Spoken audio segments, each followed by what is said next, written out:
Bonjour à toutes et à tous, il est 11 heures et du coup on est ravis de vous accueillir pour cette nouvelle édition, la troisième, du webinaire RH Intelligence Collective duo de choc en période de Covid. Je me présente, Arnaud Potier-Rossi, je suis cofondateur de l'agence de stratégie d'influence Calapa. Calapa qui signifie en sanskrit, qui lie les choses entre elles, qui crée du lien. Voilà ce qui est le propre de notre métier. Je ne serai pas seul de Calapa, puisque est présent durant ce webinaire Virginie Sonizergue, que vous allez voir, vous avez déjà vu dans le chat, et Anne-Sophie Baril, toutes les deux consultantes chez Calapa, et qui vont être en charge de la modération. Alors, justement, si vous n'avez pas trop l'habitude de cet outil Livestorm, je vais vous le présenter. Vous avez dans les onglets sur le côté une partie de chat où vous pouvez interagir avec les autres participants. Nous, Calapa, on ne cache pas les participants. Voilà, vous pouvez interagir avec qui vous voulez, avec nous bien évidemment. Vous avez un onglet questions.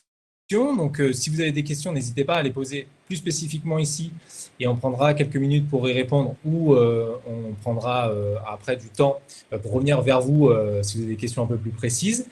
Et enfin, vous avez un onglet sondage, voilà, qu'on va utiliser puisque déjà, on va vous demander comment vous vous sentez aujourd'hui, ce matin, en abordant ce webinaire. Donc, je vous invite à aller rejoindre l'onglet sondage et à répondre à cette question. Donc, on a plutôt une majorité de personnes qui ont la grosse patate. Tout le monde n'a pas répondu, hein. Je vois que les gens qui ne répondent pas. C'est pas grave, c'était aussi pour vous familiariser avec ce petit outil, puisque durant tout le webinaire, on va vous poser quelques petites questions qui nous permettent à la fois à nous de pouvoir vous sonder et aussi à vous de pouvoir voir ce que pensent les autres sur un sujet. Alors, pour démarrer, et Calapa. Alors, Calapa, c'est une jeune agence, puisqu'on a 10 ans, on se considère encore jeune. Stratégie d'influence, on intervient sur toutes les problématiques communication de marque, relations publiques et communication et marketing RH. Et il y a 6 ans, on a pris le virage, on va dire, de l'intelligence collective et de la créativité. On s'est formé à ces métiers, puisqu'on est 3 facilitateurs en intelligence collective et en créativité depuis 5 ans au sein de l'agence. Et on accompagne toutes les problématiques RH dès que c'est nécessaire avec ces outils, notamment pour tout ce qui est communication RH au sens large, tout ce qui est marketing RH, tout ce qui va être co-construction de marque employeur et bien évidemment tout ce qui va être communication interne et conduite du changement. Vous avez ci-dessous les quelques références d'entreprises qui nous ont sollicité pour utiliser ces outils d'intelligence collective, on va dire, en réponse à leurs enjeux et problématiques RH. Notamment le dernier en date, dont on est très fier, qui est le Château de Versailles, qui est la première institution publique à faire une démarche de marque employeur et qui nous a sollicité justement pour notre expertise d'utilisation d'intelligence collective à ces fins de co-construction de marque employeur. Et alors, pour ce qui est de Divergence RH, vous avez peut-être vu ce logo, en fait, Divergence RH, c'est un afterwork qu'on a lancé il y a un peu moins d'1 an, qui a pour but de démocratiser les outils d'intelligence collective et de la créativité au service des enjeux RH. Donc, on a démarré à l'école du recrutement à Paris. Et depuis le début de l'année, on est hébergé, on va dire, au School Lab, voilà, qui nous accueillait une fois par mois le mardi. Et on a dû suspendre à cause du Covid, mais on a hâte de recommencer, on l'espère, en septembre. Voilà, vous avez différentes problématiques qu'on a pu gérer, donc aussi bien l'offboarding que les soft skills, bien évidemment la conduite du changement. Et depuis 1 mois, ça fait 1 mois jour pour jour, on a démarré les matinales. Donc c'est un rendez-vous de 9 h à 9 h 30 où on utilise les outils d'intelligence collective pour créer du lien, pour mettre les gens dans un climat de bonne humeur avant de démarrer la journée, où on est souvent isolé en télétravail, en tout cas pour pas mal d'entre nous. Alors, on va voir ensemble, on va rester à peu près 1 heure. On va voir tout d'abord comment le Covid, qu'est-ce qui s'est passé avec le Covid.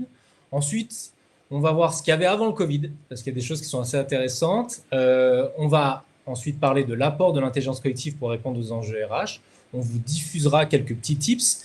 Et ensuite, on répondra à vos questions. On va se réserver 1/4 d'heure, 10 minutes à la fin du webinaire pour justement répondre à vos questions. Alors, hop, le Covid. Je vais passer assez rapidement dessus. On est en train de sortir et c'est vrai qu'on observe de la part de l'ensemble des personnes, on va dire, un petit peu un ras-le-bol. On a été, depuis le 15 mars, on a été surabreuvé d'informations, le 17 mars plutôt, on a été surabreuvé d'informations. Vous avez certainement lu énormément de choses, donc je ne vais pas forcément vous apprendre des choses très importantes, mais c'est juste, on va dire, primordial d'ancrer les choses. Donc effectivement, ça a été une grosse tornade dans notre monde, à la fois en France et au niveau mondial, que ce soit au niveau professionnel ou personnel, avec des impacts dans le monde de l'entreprise qui ont très vite été gérés par les RH, et bravo aux professionnels des ressources humaines, qui ont mis l'entreprise et on va dire en PLS, en position latérale de sécurité. Pour ceux qui font un peu de sécurité, c'est pour éviter, quand une personne a un accident, le suraccident. Voilà, c'est mettre la personne dans des situations pour qu'on puisse justement la gérer sa maladie, qu'il n'y ait pas de suraccident. Voilà. Donc les RH ont très vite mis les personnes soit en chômage partiel, soit en télétravail. Très vite, il s'est constitué, on va dire, une réorganisation et qui a été bien évidemment porté énormément sur les épaules des RH, et on va voir les incidences justement de cette réaction.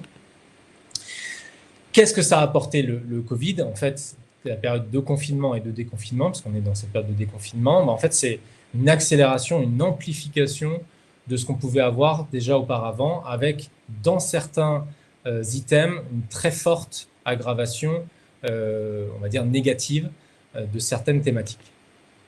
Alors, si on peut regarder un peu plus en détail, on va dire qu'on a abordé la manière de vivre ce confinement à la manière d'un deuil. C'est-à-dire qu'en fait, il y a eu un événement soudain qui a été le confinement, qui a été on ne va pas au travail, ou alors on doit passer en télétravail, ou alors on a nos enfants qui sont avec nous, alors on est isolé, on ne sort plus. Donc tous ces éléments-là font que ça a été une rupture subite, comme un deuil en fait, comme on va dire dans la conduite du changement, c'est ce qu'on appelle un choc, voilà.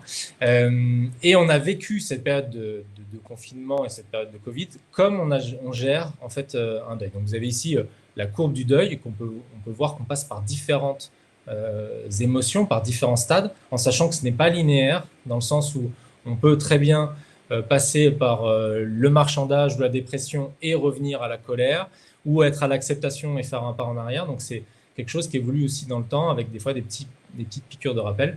Pour certaines personnes qui ont vécu un deuil, vous savez qu'il y a souvent post 6 mois, alors qu'on est déjà dans l'acceptation, il y a un retour et on est obligé de repartir sur cette courbe. C'est la même chose pour le Covid, on a vécu cet événement de la même manière.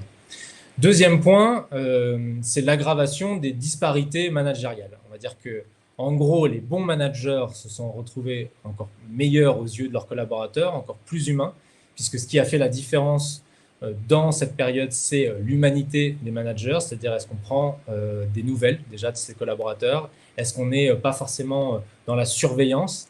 Alors c'est vrai qu'il y a une grosse partie de la population qui a été mise au télétravail forcé. Il faut savoir qu'en gros, avant le Covid, on était à 8% de la population active qui télétravaillait de manière soit régulière, soit, on va dire, exceptionnelle, en tout cas pas forcément quotidienne.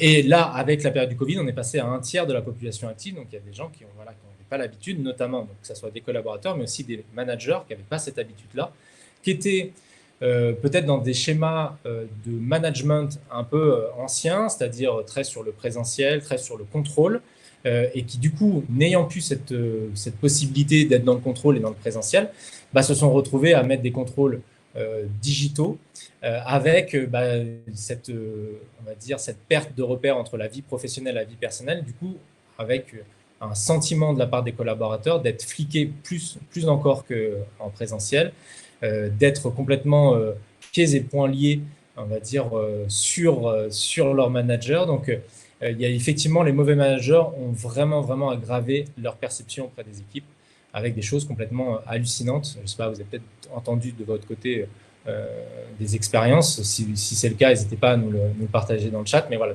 moi, j'ai eu des témoignages qui sont assez graves sur justement ce besoin des mauvais managers d'être dans le contrôle et du coup un contrôle digital qui est très prégnant dans la vie personnelle.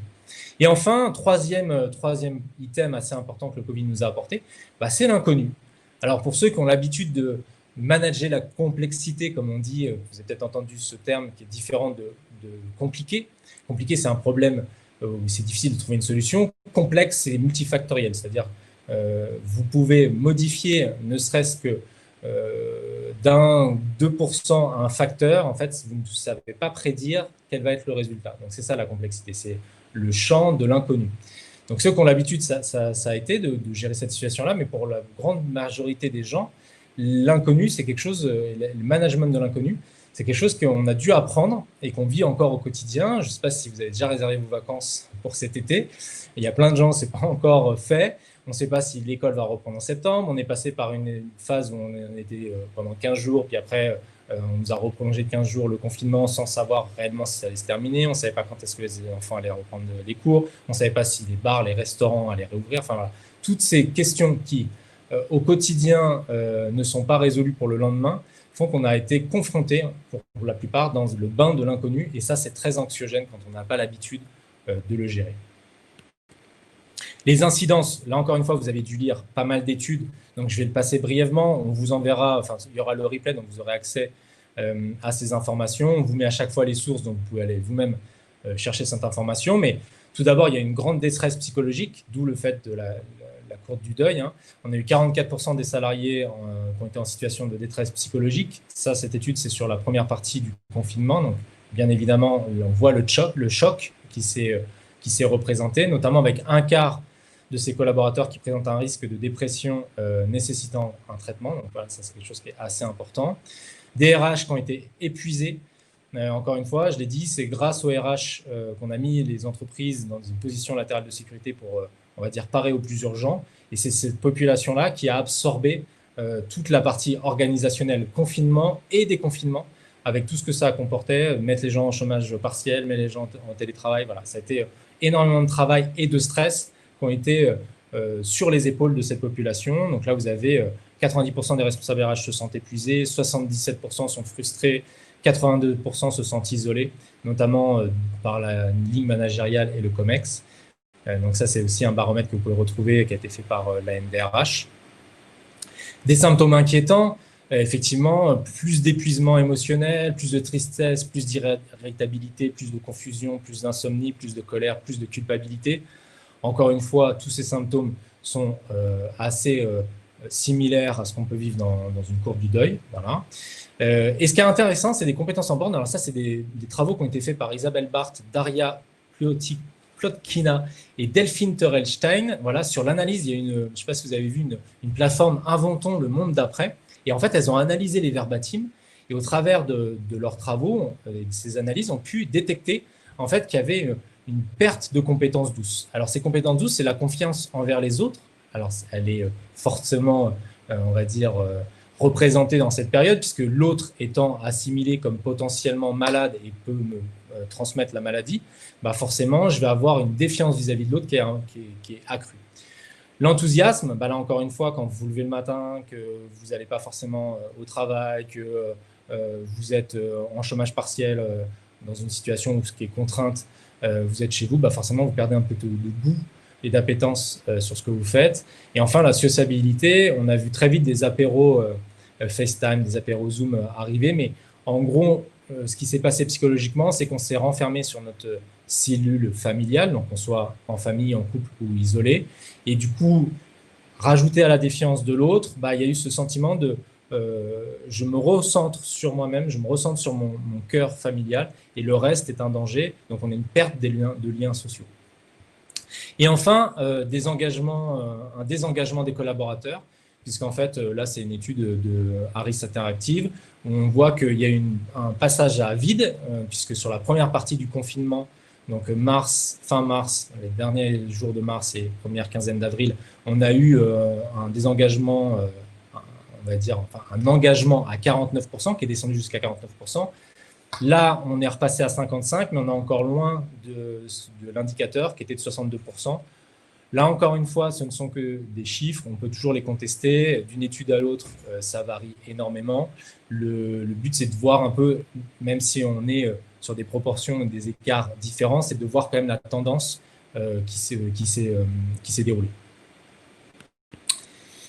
Alors, rapidement, pour clôturer cet épisode du Covid, en gros, vous avez eu différents collaborateurs qui ont vécu des différentes situations, donc des parcours, qu'ils soient personnels ou professionnels, complètement, on va dire, hétéroclites. On a des gens qui étaient seuls, on a des gens qui étaient en famille, avec des enfants, des gens qui étaient en situation de chômage partiel, des gens qui devaient aller travailler sur le terrain, des gens qui étaient en télétravail.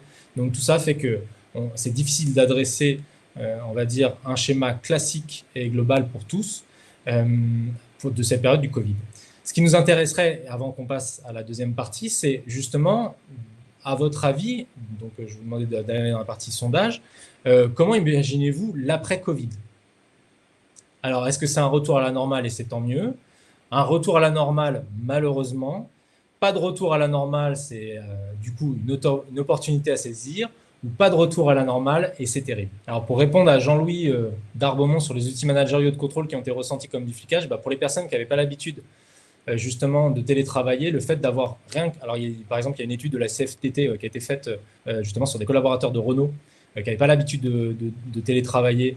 Du coup, c'est super intéressant, c'est super riche. Je vous le mettrai dans le mail de participation, justement, cette source, où on montre que rien que déjà pour des gens qui n'ont pas l'habitude de télétravailler, le fait de devoir justifier et le sentiment de devoir répondre dans l'immédiateté, même si vous êtes en train de travailler sur un dossier, mais la peur que votre manager pense que vous n'êtes pas devant votre ordinateur et que vous êtes en train de vous prélasser dans votre canapé ou en train de regarder un film sur Netflix, rien que déjà ce sentiment de l'immédiateté de la réponse a fait que ça a donné l'impression aux collaborateurs d'être fliqués constamment. Mais je vous enverrai, pour répondre plus en détail, Jean-Louis, sur cette question, les sources. Alors, un retour à la normale, tant mieux, 3%. Un retour à la normale, malheureusement, 6%. Pas de retour à la normale, une opportunité, c'est la majorité. Vous êtes 58% à penser ça. Et c'est ce qu'on pense aussi. Et on va vous le présenter tout de suite. Alors, effectivement, ce n'est pas on-off. C'est-à-dire qu'il n'y a pas eu une période de confinement, le monde a été bousculé, on va revenir à la normale, comme si de rien n'était. Ça, ce n'est pas possible. Et je vais vous présenter pourquoi. Déjà, tout d'abord, c'est difficile aujourd'hui d'imposer quelque chose, quel qu'il soit, que ce soit à des citoyens, que ce soit des consommateurs ou des collaborateurs. Le fait pas ci, fait pas ça est devenu un petit peu, on va dire, contre-productif pour plusieurs raisons. Tout d'abord, c'est qu'avant ce Covid, il y avait un climat qui existait déjà, un climat social, une approche sociologique, on peut même dire, de notre vie quotidienne. Et il y a différentes choses qui étaient déjà existantes avant le Covid et qui ont été renforcées. La schizophrénie, effectivement, on est en quotidien, on a 3 casquettes, on est à la fois collaborateur, entrepreneur, on est à la fois citoyen et on est à la fois consommateur. Et que ces casquettes-là qui auparavant étaient séparées, aujourd'hui, on les a constamment. C'est-à-dire qu'on analyse le monde au travers de ces 3 casquettes et on ne fait plus la séparation entre ces différentes sphères. Un exemple, quand vous êtes un collaborateur d'une entreprise qui, par exemple, pollue ou qui a un scandale, on va dire, d'un point de vue citoyen, écologique ou de santé, en fait, ça impacte directement à la fois vous en tant que consommateur, si vous en tant que collaborateur, votre fierté d'appartenance à l'entreprise, votre capacité à être engagé, votre capacité à recommander cette entreprise. Donc, on voit qu'il n'y a plus ces différentes sphères qu'on pouvait connaître auparavant. L'autre chose qui est prégnante, c'est la transparence. On est dans un monde où on demande de plus en plus de transparence. On a soif de cette transparence. Pourquoi? Parce qu'on est dans un monde qui a besoin de réassurance, d'accord? Et donc, du coup, plus on a d'informations, on va dire, qui vont conditionner le choix, mieux ce sera parce qu'on aura l'impression de faire le bon choix, que ce soit pour nos vacances sur un TripAdvisor, que ce soit sur Glassdoor, qui est un outil, si vous ne connaissez pas, qui, on va dire, aux États-Unis, rentre dans le parcours d'un candidat justement pour aller chercher les informations, la véracité, comme on va chercher la véracité sur TripAdvisor pour un hôtel, on va chercher la véracité des informations RH d'une entreprise, voilà, avant de répondre à une offre d'emploi. Donc, on a besoin de cette transparence. Le troisième point, c'est cette défiance. Alors, je vous en parlais tout à l'heure par rapport au Covid. Effectivement, on a l'autre qui était devenu une source de danger, mais on a une défiance à tous les niveaux. Et une défiance qui est historique, qu'elle soit encore dans la sphère, on va dire, entreprise, qu'elle soit dans la sphère citoyenne ou qu'elle soit dans la sphère consommateur. C'est hallucinant, elle a doublé, par exemple, si on regarde sur la consommation, le rapport qu'on a à l'acte d'achat, en fait, cette défiance, elle a doublé en 10 ans, atteignant même des chiffres records. On est à entre 60 et 70% de défiance lorsque vous achetez un produit, par exemple dans l'agroalimentaire, de ne pas savoir d'où il vient, de ne pas savoir si c'est bon pour votre organisme. Enfin, toute cette défiance-là on la retrouve dans le monde de l'entreprise avec, on va dire, un niveau de défiance qui évolue, là aussi, en fonction des liens, c'est-à-dire votre manager de proximité, à partir du moment où il n'est pas toxique, à partir du moment où vous avez une bonne relation avec lui, il y a un niveau de confiance qui est assez élevé. Et plus on va monter de strate dans l'entreprise, plus il y a un niveau de défiance qui va augmenter. Et on rencontre la même chose dans la politique avec, si on prend les maires, un niveau de confiance qui est assez élevé. Et plus vous montez dans la sphère, dans la hiérarchie verticale de l'État, plus il y a une décrédibilité et une défiance vis-à-vis de l'État, avec un record de défiance vis-à-vis du président qui est assimilable au PDG dans une entreprise. Ensuite, on a une quête de sens. Et alors là, on l'a encore, on va dire, c'est accru avec le Covid. On l'a vu avec notamment pas mal d'articles. Je ne vais pas m'étendre là-dessus parce que je suis pas forcément, on n'est pas forcément d'accord chez Calapa, mais sur les bullshit jobs, sur la quête de sens, sur tout ce qui a été dit par certaines personnes. Mais effectivement, c'est vrai que qu'elle soit dans notre sphère privée ou dans notre sphère, on va dire, d'entreprise, on a besoin de sens. Dans l'entreprise, le fait qu'on a industrialisé l'économie, le fait qu'il y a de plus en plus une séparation, on va dire, en mode silo entre les différentes strates de l'entreprise ou les différents services, fait qu'on vient chercher votre expertise en tant que collaborateur sur un sujet spécifique et on perd en fait le recul, la photographie globale du sens de pourquoi on le fait. Donc ça, effectivement, en plus rapporté à tous les outils de reporting voilà, qui font qu'on passe des fois plus de temps à justifier notre travail qu'à vraiment produire, font qu'il y a une quête de sens qui est assez importante dans la société. Une quête d'authenticité qui va avec, c'est-à-dire à partir du moment où on va sur la transparence, à partir du moment où il y a de la défiance, on va essayer d'aller chercher l'authenticité des choses et donc du coup de se reconnecter à la fois nous en tant que personne, mais aussi en tant que collaborateur à l'authenticité. Et c'est vrai que aujourd'hui, un discours de greenwashing, de happy washing, je ne sais pas pour vous, mais moi, tous les gens qui utilisent le mot happy dans toute la sphère du travail, ça a tendance un peu à mériter. On va dire qu'il y a de moins en moins de crédit vis-à-vis des entreprises, ou de managers, ou de personnes qui utilisent ces mots-là. Pourquoi ? Parce qu'on a besoin d'authenticité. Et enfin, la symétrie des attentions.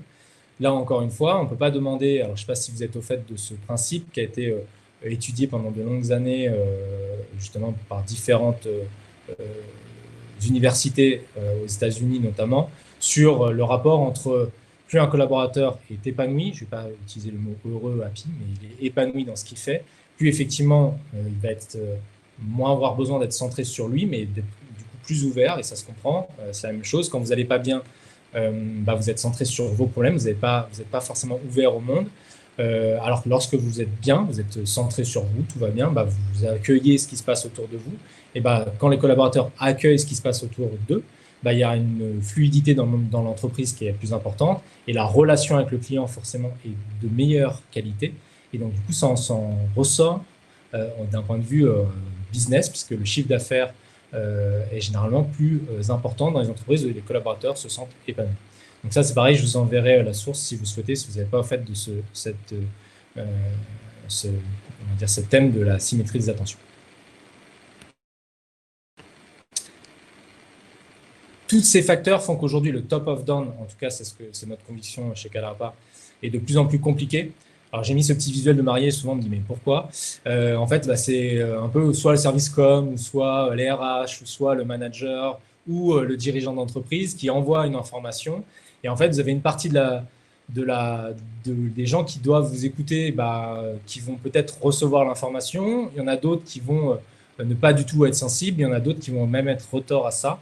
Et c'est ce qu'on peut vivre aujourd'hui dans le monde de la communication, dans la manière dont on aborde l'information et la communication d'entreprise. C'est fini de faire du top of down où c'est une personne qui décide et on prie pour que, en mettant beaucoup de budget généralement, pour que l'information puisse arriver aux collaborateurs, 2, pour que les collaborateurs se sentent concernés, 3, pour espérer qu'il y ait une action, un changement, que cette information puisse produire un comportement différent. Ça, c'est fini aujourd'hui. On voit, c'est très compliqué de faire ça. Et il faut changer de paradigme. Autre chose très prégnante, c'est bien évidemment la complexité. Alors, je l'ai introduit lorsqu'on a parlé du Covid sur le monde de l'inconnu. Mais Donc ça, on l'a vécu, mais on le vit quotidiennement dans nos sphères professionnelles ou privées, encore une fois. Aujourd'hui, il y a plein de choses qui sont en train de se passer et c'est très difficile de savoir vers où on va aller, que ce soit l'impact écologique, que ce soit l'impact de la technologie, de l'avancée dans plein de secteurs d'activité. Si je prends par exemple l'imprimante 3D, aujourd'hui, le secteur du BTP, par exemple, pourrait être très fortement impacté si demain, l'ensemble des imprimantes 3D telles qu'elles évoluent, parce qu'aujourd'hui, on peut faire une maison en 48 heures pour 4 000 $, qui soit RT 2012. Donc, on voit qu'il y a tellement de choses qui sont en train de se passer un peu partout qu'on est aujourd'hui incapable de prédire où est-ce qu'on sera dans 5 ou 10 ans. Voilà. Donc ça, c'est la notion de complexité. Et ça, il faut du coup l'intégrer dans ce qu'on intègre d'un point de vue de l'entreprise. Enfin, troisième point, l'envie d'être acteur de nos vies. Ça, je pense que je n'ai pas besoin de trop passer de temps dessus, mais je pense que tous vous êtes représentants de cette envie, en tout cas, de ce besoin. Donc, être acteur en tant que citoyen, encore une fois, être acteur en tant que consommateur et être aussi acteur au sein de l'entreprise. Et encore une fois, ça rejoint les différents points que je vous ai dit, c'est que c'est difficile aujourd'hui de demander à des collaborateurs d'appliquer des choses dont ils n'ont pas été à la source, à la construction, et de leur demander juste d'appliquer en disant fais ci, fais ça. C'est pour ça que nous, il y a 5 ans, on a pris le virage de l'intelligence collective. Alors du coup, on va vous envoyer un petit sondage pour savoir si vous avez déjà mené une démarche d'intelligence collective, voilà, dans votre entreprise, afin de recueillir si on va parler à des gens qui connaissent déjà un petit peu ou pas du tout, ce qui va orienter aussi la manière dont je vais aborder ce webinar. On a une majorité de non, avec un non j'aimerais bien en plus supplémentaire pour l'instant. On va voir si ça s'équilibre. Je vais essayer de détailler le sujet. Donc, l'intelligence collective, nous ne sommes intelligents qu'à plusieurs. Ça, c'est pas Arnaud Potier-Rossi qui le dit, c'est pas Calapa, c'est Albert Einstein. Donc, on peut lui porter un peu plus de crédit, en tout cas qu'à moi-même ou à Calapa, sur la pertinence de l'intelligence collective.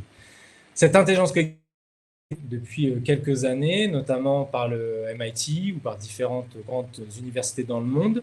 Je vais vous la résumer ici par ce petit schéma qui est tiré en fait d'un livre d'Émile Servan-Schreiber qui s'appelle Super Collectif.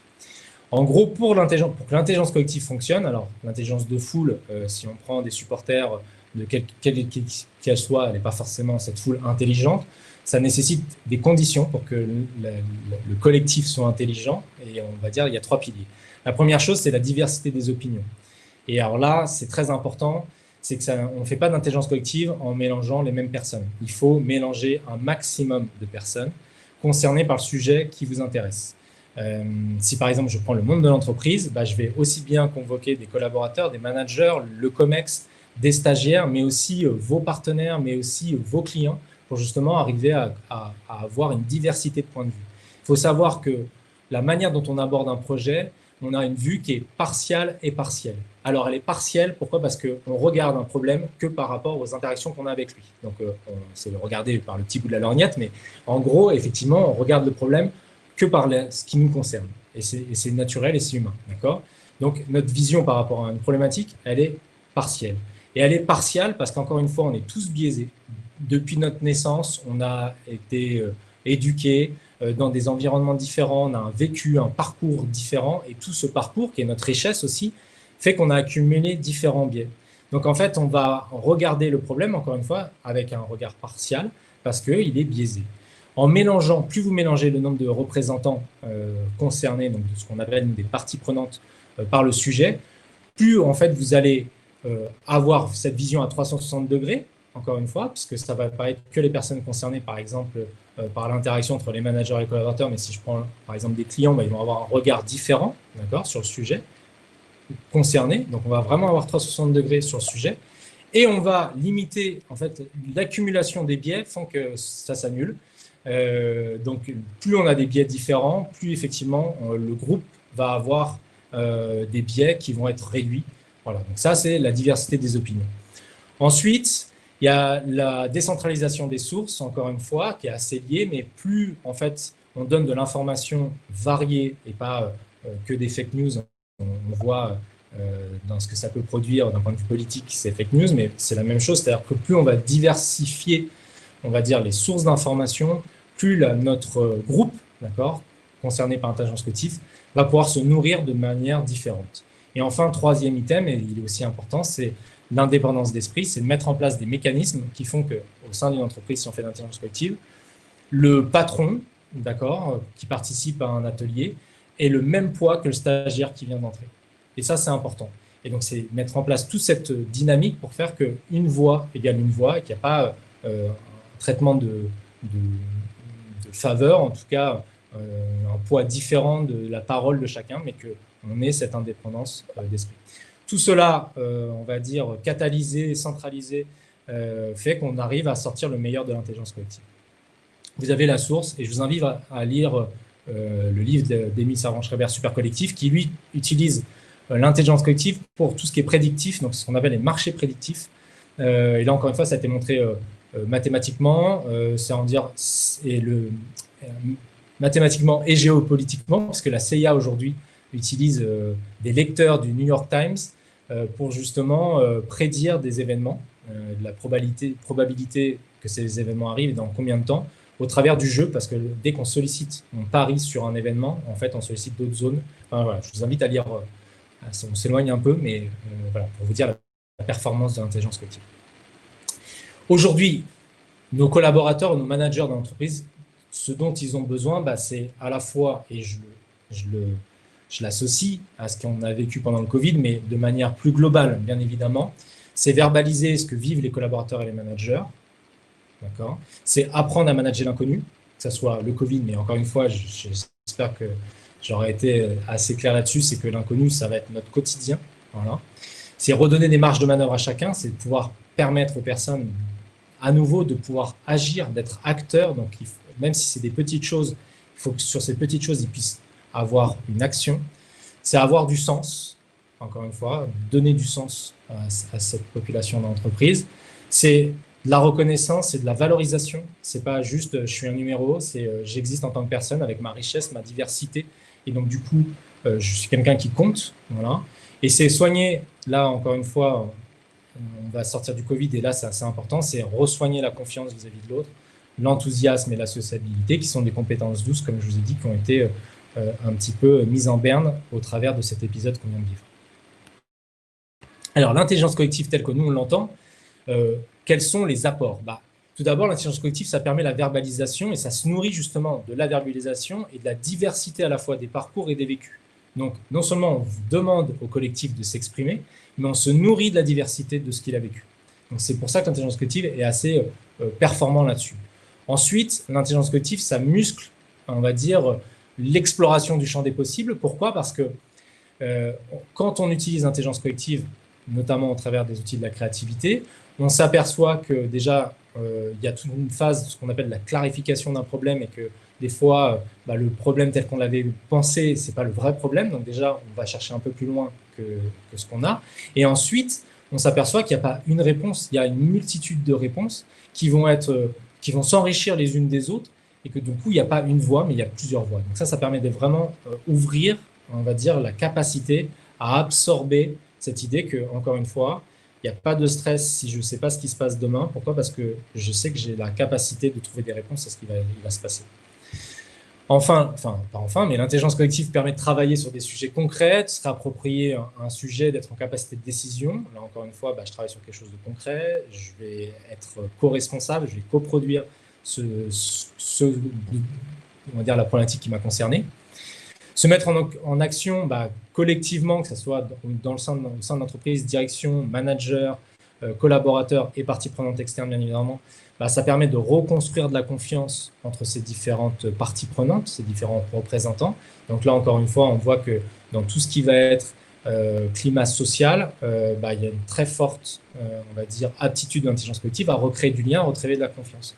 Et pas forcément sur des sujets qui créent des tensions, mais sur d'autres sujets, on va pouvoir apprendre à connaître l'autre, à lui faire confiance, et le jour où on arrive sur un sujet un peu plus tendu, il y a plus de masque. On apprend à cohabiter et à voir l'autre tel qu'il est, non pas avec sa fonction.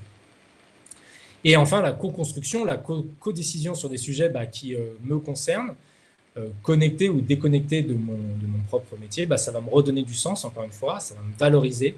Je suis reconnu pour qui je suis, j'apporte ma touche, j'apporte ma personnalité, mes idées, et donc du coup, je rebooste mon enthousiasme.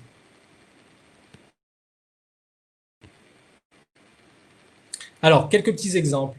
On a mis en place, on avait un brief de Babylou, voilà, donc c'est les crèches d'entreprise et crèches, pas entreprises, mais d'abord c'était initialement des crèches d'entreprise, 4000 collaborateurs en France, qui devaient changer d'outils SIRH, puisqu'en fait ils n'avaient pas d'outils, ils passaient justement à Workday, avec nous un brief en disant il faut faire de la communication interne pour justement faire en sorte que l'ensemble des collaborateurs puissent aller utiliser Workday pour justement que ça soit déposer leurs informations bancaires, que ça soit les demandes de congés, les plannings, les arrêts maladie, enfin tout ça qui était auparavant main à main du collaborateur dans la crèche à sa directrice ou directeur de crèche, ce qui se faisait oralement ou main dans la main, ça allait être tout digitalisé sur une population qui est, on va dire, assez rétive, en tout cas qui n'est pas, c'est pas son outil premier, mais qui est assez en plus rétive à utiliser un device personnel à des fins professionnelles. Du coup, on s'est dit, si on fait de la communication classique, top-down, même avec, en utilisant des acteurs hyper connus pour faire des vidéos, faire des affiches, etc., on va droit dans le mur. Donc, on vous conseille d'utiliser l'intelligence collective. Ce qu'on a fait, c'est un roadshow. On a vu 400 managers, donc les 400 directeurs et directrices de crèche sur 3 semaines, partout en France. Et en fait, on leur a dit, voilà, en gros, on a identifié 4 process RH sur lesquels il y a des difficultés.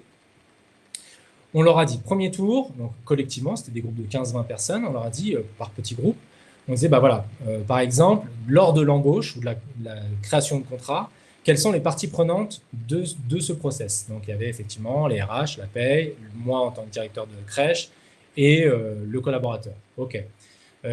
Qu'est-ce que font ces différentes parties prenantes dans cette étape? Donc, on listait. Ensuite, on disait, quels sont les grains de sable? Qu'est-ce qui fait que ce n'est pas fluide aujourd'hui? Qu'est-ce qui vous embête, vous, mais aussi les autres parties prenantes? Ensuite, on leur demandait, à votre avis, qu'est-ce qu'on pourrait mettre en place? Quelles sont vos idées pour justement enlever ces grains de sable? Donc là, j'y réfléchissais, elle, parce qu'il y a 99% de femmes, pardon, aux solutions à produire, justement. Et ensuite, on leur révélait ce qu'allait faire Workday. C'est-à-dire qu'en fait, Workday n'arrivait qu'à la fin, à la révélation, en disant, ça, votre idée que vous avez trouvée pour fluidifier ce process, ça, Workday va le faire. On va vous expliquer ensuite comment. Ça, Workday va le faire, ça, Workday va le faire, et ainsi de suite.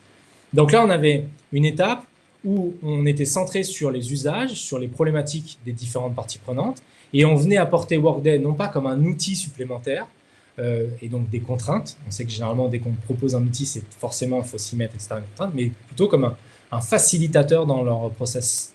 Et donc, du coup, plus c'est facile à gérer, plus elles pouvaient se concentrer sur ce qui les intéressait, sur la pédagogie, sur de leur crèche. Donc ça, c'est le premier point. Ensuite, on leur disait, connaissant vos équipes, à votre avis, quels allaient être les points positifs et négatifs qui vont vous être présentés lorsque vous allez justement parler de Workday. Donc, on listait les points positifs, les points négatifs. Et au point négatif, on leur demandait, si vous êtes tout seul, vous n'avez pas de budget, le siège ne vous aidera pas, quels sont les outils, qu'est-ce que vous pouvez vous mettre en place pour enlever ces freins auprès de vos équipes? Et là, deuxième partie, elle sortait de la journée, la demi-journée d'atelier d'intelligence collective, avec cette capacité de se dire, j'ai des réponses, si j'ai des objections, si j'ai des freins, je sais ce que je peux mettre en place parce que j'ai ma petite boîte Audi qu'on a construite avec les autres directrices de crèche durant cet événement. Et après, enfin, l'après-midi, il y avait une démonstration d'outils. Donc, on voit bien toute la problématique, c'était vraiment montrer que passer les collaborateurs, je suis juste passif, à j'ai des capacités d'action. Et bien évidemment, nous, on aurait préféré être là en amont, parce qu'en amont, si on avait vraiment tout pris en intelligence collective, avant de recevoir le brief, ça aurait été d'interroger collectivement justement ces différentes parties prenantes, donc les collaboratrices, mais aussi les managers, voilà, justement sur ce qu'ils auraient besoin et de construire le cahier des charges pour justement choisir le bon outil SIRH en fonction de ce travail d'intelligence collective. Là, c'est vrai qu'on arrivait un peu après. Alors, Un petit outil qu'on aimerait vous présenter, qui est facile à mettre en place, en tout cas même un manager avec quelques petites informations, il peut mettre en place ça dans son équipe, c'est le World Café, qui fonctionne très bien et qui est assez performant en cette période de Covid. Pourquoi? Parce que le but du World Café, c'est de faire 3 tours et c'est un vrai voyage. Et ça permet de passer, pour les collaborateurs et managers qui ont vécu ce Covid, de je suis passif, j'ai vécu ça, à je deviens acteur. Alors, je vais vous le présenter. Premier tour, en fait, on a en gros différents groupes. L'idéal, c'est d'au moins en avoir 3 tables. En dessous de 3 tables, c'est trop compliqué. Donc, d'être sur 3 tables, à peu près de 4 à 5 personnes. À chaque fois, à table, il y a un gardien du savoir, donc qui va retranscrire tout ce qui va être dit sans intervenir. Enfin, lui, il peut intervenir en tant que participant, mais il ne doit pas juger ce qui est dit des discussions. Et premier tour, pendant 15 minutes, on va dire, à titre personnel, comment avez-vous vécu cette période du Covid, à la fois pro et perso? Donc là, il va y avoir des échanges. Au bout de 15 minutes, on suspend les échanges. On demande à tous les participants de se répartir sur d'autres tables avec la consigne de ne pas se remettre avec des gens avec qui vous avez été sur le premier tour. Les gardiens du savoir restent à table, d'accord? Et on démarre le second tour avec justement ces gardiens qui sont restés à table, qui font une retranscription donc de 1 à 2 minutes. Donc là, c'est du descendant, de ce qui a été échangé dans leur groupe. L'idée, c'est que les participants qui ont entendu des choses dans un groupe, qui ont participé, plus ont une restitution de ce qui a été dit dans un autre groupe, en fait, ça permet de mélanger les points de vue, justement, de mélanger les vécus, et donc du coup de nourrir le groupe de cette diversité, justement, d'opinions. On pose une deuxième question, au travers de ce que vous avez vécu, quelle cause pourrait expliquer le désengagement au sein de l'entreprise? Donc là, encore une fois, 15 minutes, les gens échangent, il n'y a pas de jugement, tout ce qui est dit est bon. On arrête au bout de 15 minutes, et la même chose, les gens se dispersent, vont se remélanger dans d'autres tables. Le gardien du savoir fait la restitution de la question 2, en tout cas de ce qui a été échangé pendant la question 2, et on repart sur une troisième question. Quelles solutions pourrions-nous, dirigeants, RH, managers et collaborateurs, mettre en place justement pour réengager les collaborateurs au sein de l'entreprise?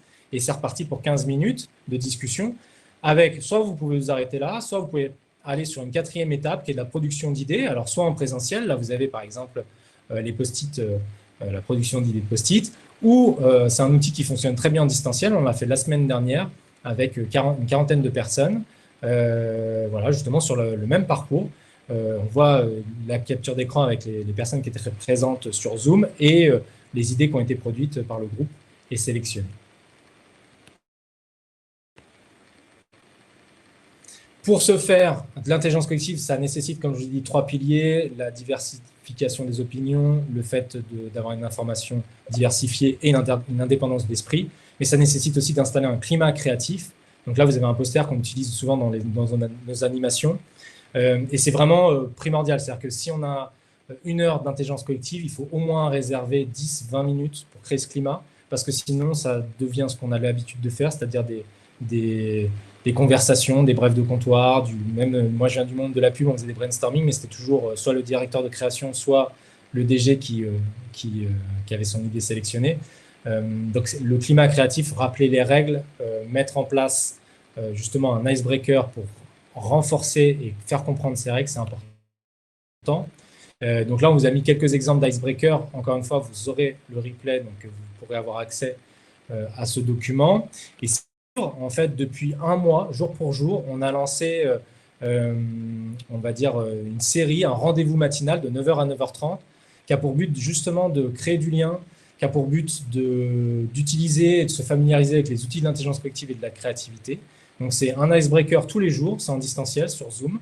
Voilà, c'est de 9h à 9h30. Et là, on démarre sur la saison 4, puisqu'on prolonge à partir de lundi jusqu'au 3 juillet. Donc, on vous mettra le lien dans le mail de participation. N'hésitez pas, on sera heureux de vous accueillir, et ça vous permet aussi de ressortir avec des choses que vous pouvez mettre en place directement dans vos équipes ou pour promouvoir auprès de vos managers, justement pour qu'ils mettent en place des petits climats créatifs qui favorisent l'intelligence collective.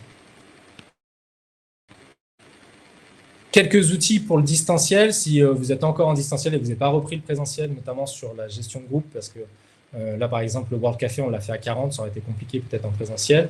Il y a des outils comme Teams, bien évidemment, Zoom, qui est très utilisé. Alors, je sais qu'il y a pas mal de problèmes de sécurité C'est soit vous faites créer une adresse, on va dire mail différente,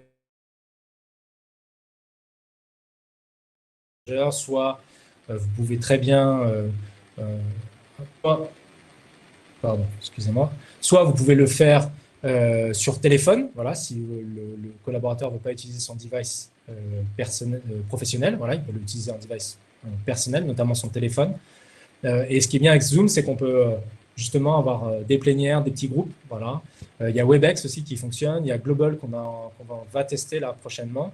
Et vous avez aussi d'autres outils donc, qui sont des murs un peu qui permettent de, on va dire, produire des idées. Donc on a Klaxoon qui est un acteur français. On a Storms qui est tout premier, la toute première plateforme qui est aussi un acteur français. Il y a aussi Mural. Voilà. Enfin, il y a pléthore aujourd'hui maintenant d'outils justement qui permettent de recevoir la production d'idées de vos différents groupes. Voilà, c'est la séance des questions. Alors, n'hésitez pas, je vais prendre connaissance des questions que vous avez mis. N'hésitez pas, si vous en avez d'autres, à mettre en place vos questions. Alors, quel exemple concret de très mauvais comportements managériaux? Un exemple très simple. Au moment où on n'était pas encore confiné, où les écoles au moment où on n'était pas encore confiné, où les écoles avaient déjà été annoncées que ça fermait, des managers, des patrons d'entreprise qui disaient en fait, moi, ça ne me regarde pas la manière dont vous allez garder vos enfants. Moi, ce que je veux, c'est que vous soyez présents dans l'entreprise. D'autres exemples, quand ça a été le déconfinement, de dire il faut absolument que vous reveniez alors qu'il n'y a pas forcément nécessité. Ça va être de mettre des points à telle heure, d'appeler en disant c'est une urgence juste pour checker que la personne elle est bien en train de travailler.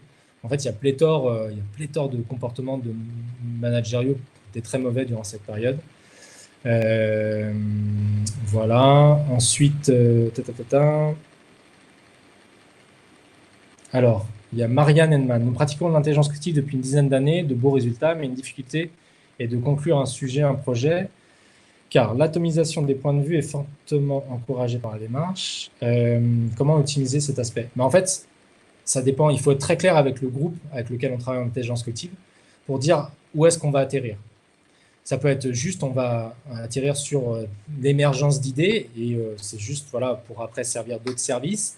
Ça peut être pour faire émerger des idées, mais qu'il y ait derrière une concrétisation. Et là, ça veut dire qu'il faut peut-être prévoir un deuxième groupe ou un deuxième temps justement sur la planification des idées, donc le développement des idées et la planification de ce qui a été fait. Dans tous les cas, il faut à chaque fois, et ça c'est hyper important quand on sollicite les gens, c'est de les tenir informés de ce qui va se passer. Donc nous, c'est ce qu'on conseille à nos clients et c'est ce qu'on essaie de faire avec eux, c'est que à chaque fois qu'on fait de l'intelligence collective, on donne le résultat de ce qui a été fait, on dit ce qui va être fait, et même si c'est pas fait demain, on dit quel horizon. Et ça c'est hyper important pour les gens. J'espère avoir répondu, Marianne, à vos questions. Est-ce qu'il y a d'autres questions? N'hésitez pas, je suis là. On est là avec Alaba. Vous êtes dans le chat. Ah oui, Virginie, oui. Celui qu'on a organisé la semaine dernière est ouvert. En fait, il y a un journaliste de Focus RH qui a participé. Donc, Virginie vous a mis le lien de l'article où il fait le compte-rendu de ce qu'il a vécu durant ce petit atelier d'intelligence collective. Et si ça vous intéresse de vivre un World Café en distanciel, on va probablement en faire un début juillet. Voilà, la première semaine de juillet, peut-être le 2 ou 3, à voir. Donc ça, on vous mettra aussi dans le mail du replay. Vous aurez ces informations-là si vous souhaitez y participer. Et du coup, je vais lancer le dernier sondage pour savoir du coup vos feedbacks, comment ça s'est passé ce webinaire. J'ai été un peu vite sur pas mal de choses parce que je souhaitais répondre à vos questions. Mais n'hésitez pas à nous faire vos feedbacks. Donc, comment c'était? Super, on recommence quand? J'ai encore plein de questions. Si c'est le cas, vous pouvez le mettre dans l'onglet questions. Si vous êtes timide, n'hésitez pas à nous envoyer un mail avec vos questions. On y répondra avec grand plaisir. C'est décidé, je me mets en place un World Café au plus vite. Ça, c'est top. Je vous y encourage. Et oups, je me suis endormi. C'est qu'on n'aura pas fait notre travail. On en est désolé. Alors, si c'est le cas, n'hésitez pas aussi à me dire pourquoi vous êtes endormi, parce que nous, on estime qu'on n'est pas parfait. Ça, c'est aussi une démarche. quand on fait de l'intelligence collective, c'est de reconnaître qu'on n'est justement pas parfait, que ça ne fait que progresser. Donc n'hésitez pas à nous dire en quoi on peut progresser justement pour vous satisfaire. Ah oui, dans le prolongement de la question de Marianne, quels outils pour la partie convergence? Alors, la partie convergence, effectivement, c'est hyper important parce que quand vous faites de l'intelligence collective, vous retrouvez effectivement énormément d'idées et c'est le but puisqu'on va chercher la quantité d'idées parce que de la quantité naît la qualité. Et ensuite, c'est la manière dont on atterrit, donc comment on va faire en sorte de sélectionner ces idées-là. C'est très important en amont d'être très clair quand vous menez un exercice d'intelligence collective sur les critères de sélection. Encore une fois, énormément d'intelligence collective, ça va être le groupe qui va décider justement du choix des idées qui vont être produites. Nous, on aime bien travailler, en tout cas, il y a beaucoup de facilitateurs d'intelligence collective qui essayent de faire ça, c'est d'essayer d'avoir 3 niveaux dans la sélection. Après, vous pouvez avoir des critères budgétaires, de temps, d'implémentation rapide, d'implémentation longue. Il y a plein de critères, encore une fois. Nous, ce qu'on aime bien, c'est travailler sur quelque chose qui peut s'implémenter très rapidement. Donc ça, c'est ce qu'on appelle les quick wins. C'est-à-dire, c'est des idées, demain, je peux les mettre en place. Je vais avoir une valeur ajoutée par rapport à mon problème qui va être faible. Mais par contre, je peux déjà acter des choses. Donc, c'est déjà dans la dynamique de groupe top. Deuxième chose, c'est les idées qui vont mettre un peu plus de temps. Donc, on sait qu'elles vont avoir une valeur ajoutée un peu plus importante que le quick win. Mais on sait qu'on va avoir un moyen terme pour le faire. C'est-à-dire qu'il va falloir qu'on mette du budget, qu'on change des choses, etc. Donc ça, on va dire, sur un horizon de 6 mois, 1 an, par exemple. Donc c'est donné ce critère-là. Et puis enfin, il y a l'idée folle. Alors ça, c'est des idées qui sont top. C'est les idées, en fait, on se dit, ce serait génial. Franchement, c'est l'idée, je prends toujours cet exemple quand on anime un atelier, mais sur l'engagement, c'est si par exemple on dit comment faire pour développer l'engagement des collaborateurs et qu'on dit on fait un séminaire sur la Lune, et ouais, allez, on prend parce que cette idée, elle est folle, ce serait génial, mais on n'a pas les budgets, on n'est pas pote avec la NASA ni avec Elon Musk, donc comment on fait?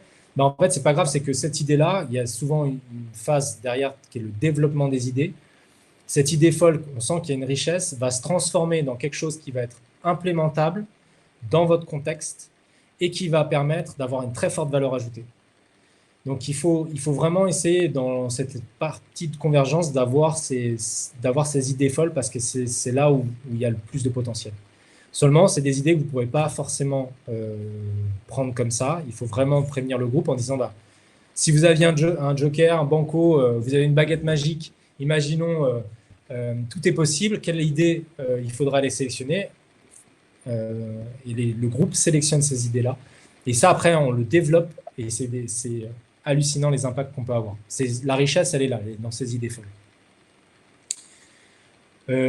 Autre question, le contrôle est parfois nécessaire et peut-être aussi rassurant pour les adjoints. Comment le faire sans les dévaloriser en maintenant la confiance mutuelle? En fait, c'est toute la question. Alors, je pense que là, on parle de contrôle par rapport au travail. C'est de voir quelle est la valeur produite par le collaborateur. C'est-à-dire qu'en fait, faire des reporting, et à un moment donné, les collaborateurs passent plus de temps à faire du reporting qu'à travailler. En tout cas, encore une fois, c'est pas moi qui le dis. C'est ce qu'on entend. Et c'est ce qui est en tout cas une source de désengagement au sein des entreprises. Justement, c'est encore une fois de voir quelle est la valeur du travail, qui est encore une fois sur la mission, qu'est-ce qui avance, et plutôt être responsabiliser les gens sur la mission. Et encore, pour les responsabiliser, il faut leur donner du sens, c'est-à-dire qu'ils aient une vision un peu plus globale pour justement les impliquer. Et donc être en capacité, justement, quand on est manager, de regarder cette valeur qui est produite, cette mission qui avance, plutôt que de regarder combien d'heures a passé la personne sur le projet, combien d'heures a passé. Enfin, ça, c'est des indicateurs de management ROI pour voir si effectivement la mission était difficile ou pas, mais pas par rapport au collaborateur qui, lui, va être valorisé par rapport à une mission qui avance ou pas. J'espère que j'ai répondu à votre question, Jean-Louis. Ok, je vais regarder le sondage du coup, voir si ça a changé. Top. On recommence quand? C'était la 3e édition. C'est savoir qu'on a un peu changé aussi le mode. Je vous invite très fortement à venir au matinal si vous voulez tester en une demi-heure d'intelligence collective et puis vous repartez généralement avec le smile.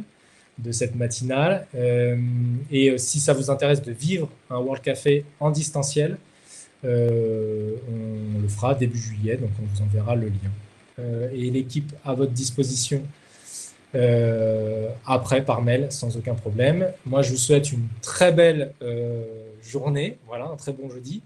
Au plaisir de vous accueillir lors des matinales la semaine prochaine si vous êtes intéressés. Et sinon, bonne reprise auprès de vos équipes en espérant qu'on construise quelque chose de nouveau au travers justement de l'intelligence collective. Je vous remercie. Le replay sera forcément disponible, sauf si ça n'a pas fonctionné techniquement, mais normalement oui. Donc, vous pouvez avoir accès à la plaquette. Et si vous avez des questions, je vous mets juste mes coordonnées. Vous pouvez m'envoyer un SMS, vous pouvez m'envoyer un mail avec grand plaisir pour vous répondre sans aucun problème. Voilà. Je vous remercie et je vous souhaite une agréable journée. Merci à Virginie et Anne-Sophie d'avoir été présentes et d'avoir apporté la modération à la fois en questions, sondage et dans le chat. Merci à vous les filles. Je vous souhaite une belle après-midi. À très bientôt.